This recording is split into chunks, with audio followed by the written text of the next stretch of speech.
Los romanos se caracterizaron por ser gente práctica y realista. Se destacaron mucho en las ciencias positivas, fueron grandes ingenieros y también los creadores del derecho romano. Por el contrario, descuidaron la filosofía y el arte en general, que prefirieron copiar de otros pueblos, particularmente del griego. No pretendían ser artistas, se conformaban con ser buenos artesanos. La aportación artística más importante de los romanos fue la arquitectura, aplicado tanto a lo civil como a lo religioso. En escultura, los romanos también usaron el arte como medio de hacer propaganda del poder político, y en pintura se caracterizaron por la pintura al fresco y los mosaicos. Uno de los grandes aportes de los romanos a la arquitectura fue el hormigón, que consistía en crear piedras artificiales con agua, arena y tierra calcárea. Esto forma una pasta que se endurece. Gracias al hormigón, los romanos hacen del espacio interior el auténtico protagonista de su arquitectura, que se puede moldear libremente porque los muros se asumen como envolvente. El ladrillo también es frecuente por su bajo precio y abundancia. Los romanos combinaron el hormigón y los ladrillos de muchas formas, permitiendo todo tipo de construcciones. Si bien los romanos no fueron los creadores del arco, lo utilizaron y perfeccionaron para sus edificios. El arco consiste en colocar piedras llamadas dovelas de cada lado del muro, y en la unión de los dos lados se coloca una clave, que es la piedra más grande y pesada de todas. Esto sirve para nivelar las fuerzas. De esta manera, la fuerza se dispersa a los costados. Cuando se construye una serie de arcos, uno al lado de otro, se transforma en una arcada. Esto sirvió para construir acueductos, puentes y edificios. Si estiramos un arco hacia atrás o construimos una serie de arcos uno atrás de otro, la construcción se transforma en una bóveda. Se trata de una cubierta que sirve para crear espacio interior. Los romanos lo utilizaron para crear grandes edificios abovedados. Por último, si rotamos un arco en su propio eje, la construcción se transforma en una cúpula. Los palacios romanos y los grandes complejos termales incluyeron cúpulas como cubierta. La más conocida es la del Panteón de Agripa. Los romanos aplicaron los estilos dórico, jónico y corintio de los griegos en sus construcciones, pero también crearon dos nuevos estilos. El orden toscano, que es igual al orden dórico, pero no presenta estrías en sus columnas. Y el orden compuesto, que es una mezcla entre el jónico y corintio.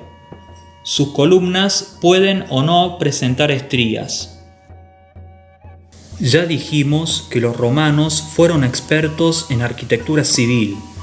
Construyeron acueductos, puentes, carreteras, murallas y edificios públicos. Como ejemplo tenemos al teatro romano. En este caso, los romanos tomaron el diseño del teatro griego, pero le hicieron algunos ajustes. Como principal diferencia es que el teatro romano ya no se alza en la pendiente de una ladera, sino que se construye en un terreno plano y en un ámbito urbano. También le van a agregar tribunas, algo que el teatro griego no tenía. El teatro tiene forma semicircular, pero si unimos dos teatros, nace otro edificio, el anfiteatro. Este tipo de edificio es una creación romana y no tiene antecedentes. El anfiteatro más conocido es el anfiteatro Flavio, o mejor conocido como el Coliseo romano. Originalmente, el Coliseo estaba decorado con escudos y esculturas de bronce. También estaba revestido con placas de mármol, Esto lo hacía blanco, lo que hoy vemos es solo la estructura interior del ladrillo. La función principal del anfiteatro eran los espectáculos de muerte para el entretenimiento de las masas. El Coliseo era una orgía de terribles espectáculos, gladiadores que luchan hasta la muerte, crucifixiones en masa, animales exóticos que se abalanzan sobre víctimas inocentes, matanza de fieras salvajes, incluso batallas navales con miles de muertos. El emperador era el gran maestro de ceremonias. A su orden, una colección de avestruces, cocodrilos, rinocerontes, osos y tigres aparecían como por arte de magia para morir a manos de los cazadores. Un delincuente cubierto de plumas era catapultado de un lado al otro de la arena, en representación de un mito griego. Los romanos disfrutaban de la violencia. Imaginen a más de 50.000 espectadores gritando ante los sangrientos espectáculos.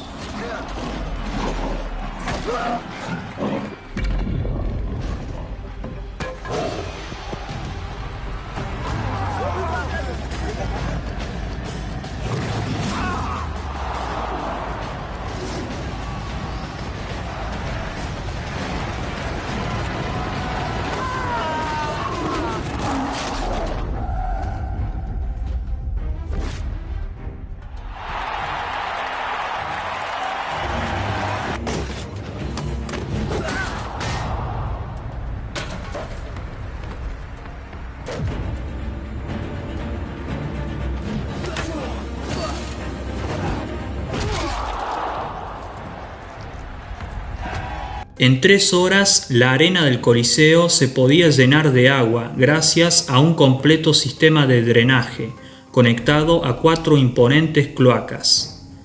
De este modo, la arena se transformaba en un lugar de batallas navales, en donde los prisioneros de guerra morían ahogados o asesinados.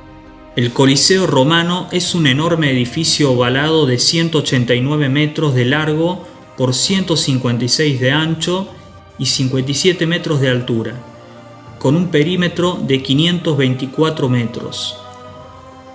El terreno de juego era un óvalo de 75 por 44 metros, y en realidad era una plataforma construida en madera y cubierta de arena.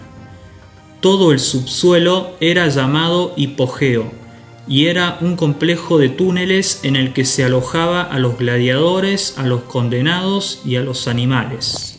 Los animales eran enjaulados y subidos por un complejo sistema de ascensores. Luego se abría una compuerta y salían sorpresivamente por cualquier parte de la arena. El Coliseo no solo sirvió de modelo para los estadios de fútbol que hoy conocemos, sino que era un centro de entretenimiento muy similar a los que conocemos en la actualidad.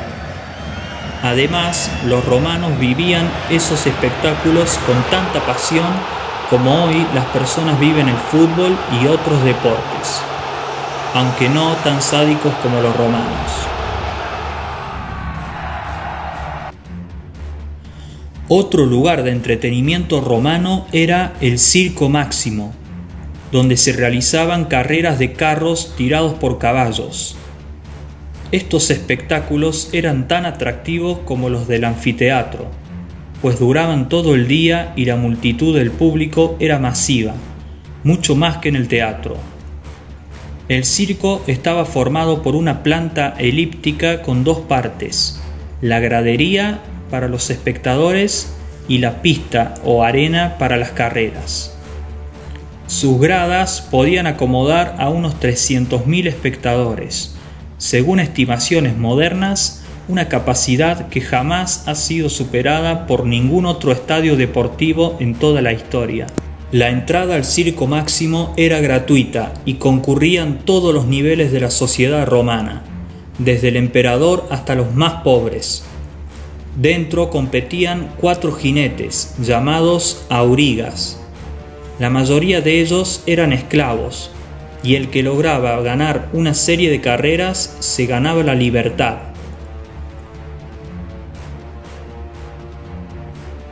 En estas carreras había mucho en juego y era común ver a los participantes hacer todo tipo de trampas.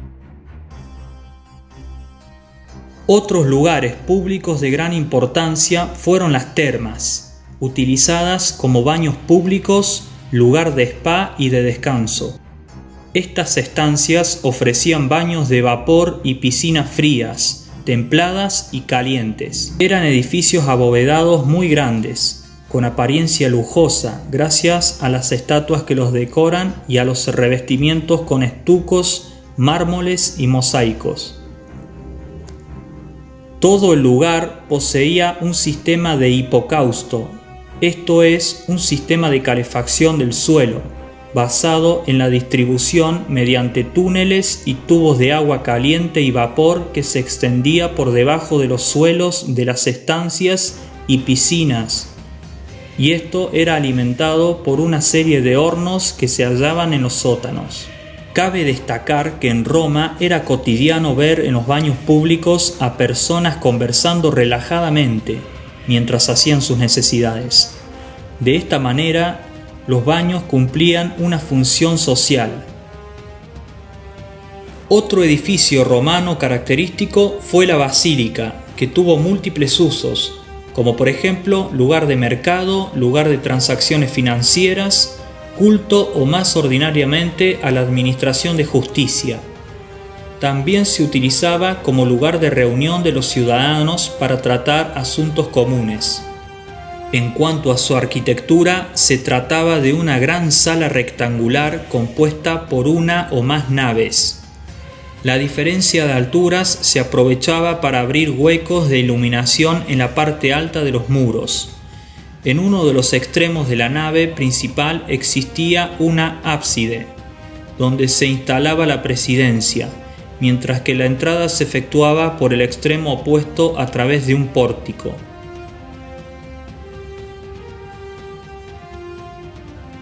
Al principio, los romanos copiaron los templos de los griegos, pero con el tiempo le fueron agregando elementos propios de la arquitectura romana. El ejemplo más destacado es el llamado Panteón de Agripa. Podemos ver que el frente del edificio es muy similar a un templo griego. Pero si lo vemos de otro ángulo, podemos observar que es muy diferente a un templo griego, ya que presenta una planta circular. Si observamos por dentro, podemos ver el gran espacio que éste albergaba gracias a la cúpula de hormigón con una abertura central, llamada también óculo. Casi 2000 años después de su construcción, la del Panteón sigue siendo la cúpula de hormigón más grande del mundo. Originalmente, este templo estaba dedicado a todos los dioses romanos y podíamos encontrar estatuas de cada uno de ellos. En cuanto a los mausoleos romanos, podemos ver la influencia de las tumbas etruscas, pero llevado a su nivel máximo, como vemos en el mausoleo del emperador Adriano. Como todos los edificios importantes, el mausoleo estaba construido con ladrillo, pero revestido con placas de mármol, haciéndolo de un color blanco.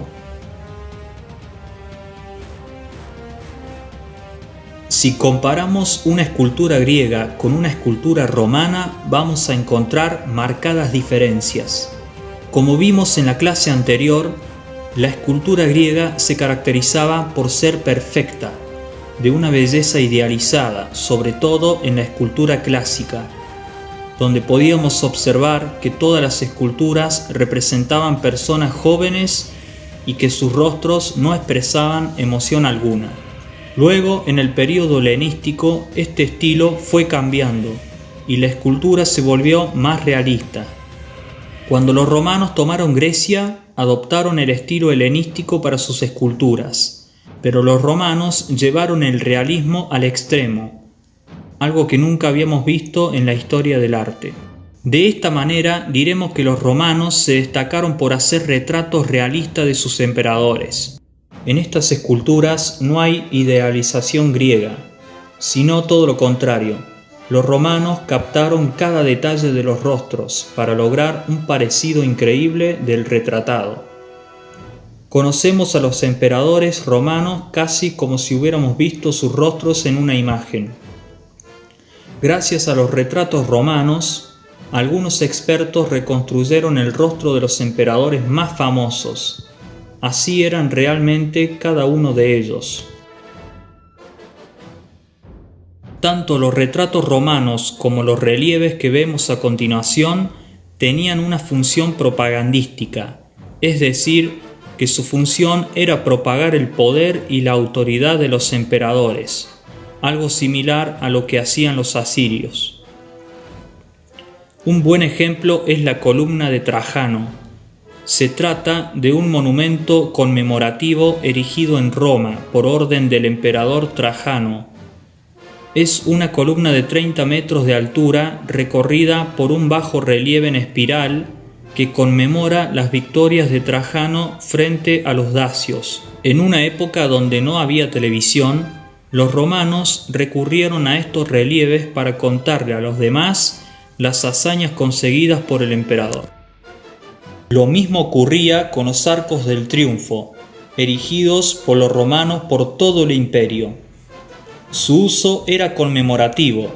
Los emperadores pasaban por debajo de los arcos en señal de triunfo cuando venían de las guerras y para festejar las victorias. Los arcos estaban decorados con relieves conmemorativos. En los relieves no solo nos mostraban las victorias, sino también los saqueos de las ciudades conquistadas. Este fue uno de los motivos por los que los romanos se enriquecieron tanto. Por último, vemos cuánto se parecían los sarcófagos de los romanos a los sarcófagos etruscos, pero con una decoración mucho más refinada. Ya hemos dicho en otras clases que en pintura de la antigüedad podemos rescatar muy poco, ya que la mayoría eran pinturas murales que no sobrevivieron al paso del tiempo. Las principales pinturas romanas que hoy existen se han extraído de las ruinas de Pompeya y Herculano, las ciudades arrasadas por el volcán Vesubio, aunque también se han encontrado algunas pinturas en Roma y en otros lugares. La mayor parte de las pinturas murales conocidas corresponden a casas particulares y edificios. Uno de los edificios más curiosos recuperados de Pompeya era un burdel que tenía muchas pinturas eróticas y grafitos en el interior. Gracias a estas pinturas podemos saber la importancia de las relaciones sexuales en la sociedad romana. Podemos observar también que los romanos decoraban sus paredes con ricos murales coloridos. Los romanos también se destacaron en la técnica del mosaico, que consiste en colocar sobre una superficie pequeña piezas cúbicas o piedras de distintos colores, que en el caso de los romanos eran de mármol y se utilizaban en los pavimentos, donde se representaban, igual que en la pintura, temas muy diversos, desde diseños geométricos y abstractos, pasando por animales, hasta llegar a representar escenas de lucha en el Coliseo. Para finalizar esta clase vamos a resaltar la información más importante del arte romano. En lo que más se destacaron los romanos fue en arquitectura, sobre todo en arquitectura civil, sirviendo como modelo tanto en la Edad Media con el arte románico como en el Renacimiento. La escultura romana se caracteriza por ser realista y cumple una función conmemorativa y propagandística. La pintura se destaca por ser decorativa, tanto en pintura mural como en mosaico. De esta manera finalizamos esta clase de arte romano. Hasta la próxima.